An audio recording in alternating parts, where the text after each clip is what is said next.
बच्चियों के साथ जो दुष्कर्म किया था, वो तीनों लोग भारतीय जनता पार्टी के साथ जुड़े थे। बीएचयू में युवती से दुष्कर्म के मामले में बीजेपी आईटी सेल के संयोजक समेत 3 नेताओं के नाम सामने आए हैं। आरोपियों की गिरफ्तारी के बाद कांग्रेस के प्रदेशाध्यक्ष अजय राय ने एक बार फिर केंद्र और प्रदेश सरकार पर जमकर हमला बोला। उन्होंने कहा कि आईआईटी बीएचयू में छात्रा से गैंगरेप के आरोपी अंततः भाजपा के ही नेता निकले। मेरी कही गई बात सच साबित हुई।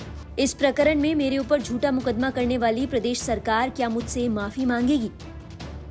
2 महीने पहले जो घटना घटी थी बीएचयू कैंपस में, उसमें 3 लोगों की गिरफ्तारी हुई जो आरएसएस और बीजेपी से जुड़े लोग हैं। मैंने उसी दिन ये कहा था कि ये आरएसएस और बीजेपी के लोग हैं, और वो साबित हो गया कि वही भाजपा आरएसएस के लोगों ने उन बच्चियों के साथ जो दुष्कर्म किया था, वो तीनों लोग भारतीय जनता पार्टी के साथ जुड़े हुए हैं। कोई पदाधिकारी है, कोई कार्यकर्ता है, कोई आईटी संयोजक है, और कोई एक व्यक्ति उसमें वहां के काशी प्रांत के अध्यक्ष का पीए है। और पूरी तरीके से ये प्रधानमंत्री जी से भी मिल चुके हैं, मुख्यमंत्री से मिल चुके हैं, और ये भाजपा के लोग जो लगातार इस तरह की घटनाओं में शामिल हैं, चाहे वो विधायक इनके हों, चाहे इनके सांसद हों, मंत्री हों, सब इस तरह की घटनाओं में लिप्त हैं। और पूरी तरीके से मैं यही कहना चाहूंगा कि ये भारतीय जनता पार्टी के लोग इन चीजों को बढ़ावा दे रहे हैं। बेटी बचाओ और बेटी पढ़ाओ केवल एक नारा है, इस नारे के आड़ में ये बच्चियों का शोषण कर रहे हैं, उनको पूरी तरीके से उनके साथ ये दुष्कर्म कर रहे हैं। निश्चित तौर से ऐसे लोगों के खिलाफ कठोर से कठोर कार्रवाई हो, कड़ी कार्रवाई हो। और 2 महीने लगे पुलिस को अभी तक इनको पकड़ने में, जो कि सीसी कैमरा और सारी चीजें उपलब्ध होने के बाद भी इतना विलंब लगा, इसलिए कि इनको पूरी तरीके से इनके ऊपर दबाव बनाया जा रहा था। इनको पूरी तरीके से, इनको जहां तक मेरी जानकारी है कि इनको कैसे बचाया जा सके, पर दबाव इतना बना जनमानस का, जनता, काशी की जनता का, पूरे प्रदेश की जनता के। प्रधानमंत्री का संसदीय क्षेत्र है, और प्रधानमंत्री के संसदीय क्षेत्र में जो ऐसी घटनाएं हो सकती हैं, तो आप समझ सकते हैं कि प्रदेश और देश में क्या स्थिति होगी। निश्चित तौर से मैं यही सरकार से मांग करूंगा, ऐसे लोगों पर तत्काल कार्रवाई हो और कठोर से कठोर दंड इनको दिया जाए, और इसको फास्ट ट्रैक कोर्ट में चलाकर जल्द से जल्द इन्हें सजा दी जाए।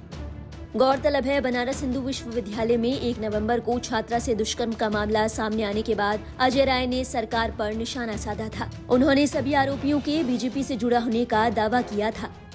ये बीएचयू जैसी संस्था, जिसको मालवीय जी ने बनाया, मालवीय जी के द्वारा ये बनाई हुई संस्था है, और इसमें आए दिन इस तरह की घटनाएं हो रही हैं। पहले भी बीएचयू में कई घटनाएं हो चुकी हैं। कल जो आईआईटी बीएचयू के अंदर घटना घटी है, ये तो बहुत ही शर्मिंदगी वाली और बहुत ही शर्मनाक घटना है। प्रधानमंत्री जी का संसदीय क्षेत्र है। मैं समझता हूं कि ये बहुत ही जघन्यतम अपराध है। इस पर तत्काल कार्रवाई होनी चाहिए, और इसमें जो दोषी लोग हैं, मैं तो सीधे सीधे कहूँगा कि बीएचयू जो आईआईटी के जो डायरेक्टर हैं, ऐसे लोगों के खिलाफ तत्काल कार्रवाई होनी चाहिए, तत्काल इनको निलंबित करना चाहिए और इनके खिलाफ कार्रवाई होनी चाहिए। यार तो देखिए, गिरफ्तारी नहीं पाई है, क्या लगता है कि ये भी जुड़े लोग हैं? हाँ, जैसा जानकारी आ रही है कि ये सत्ता पक्ष से जुड़े लोग हैं, भारतीय जनता पार्टी से जुड़े लोग हैं, इस नाते उनके खिलाफ एक कार्रवाई नहीं हो रही है। और जहाँ तक मेरी जानकारी में, जैसे लोगों ने बताया कि सीसी कैमरा से लेकर सब खराब हैं, ये सब चीज़ें जानबूझकर बचाने का काम है।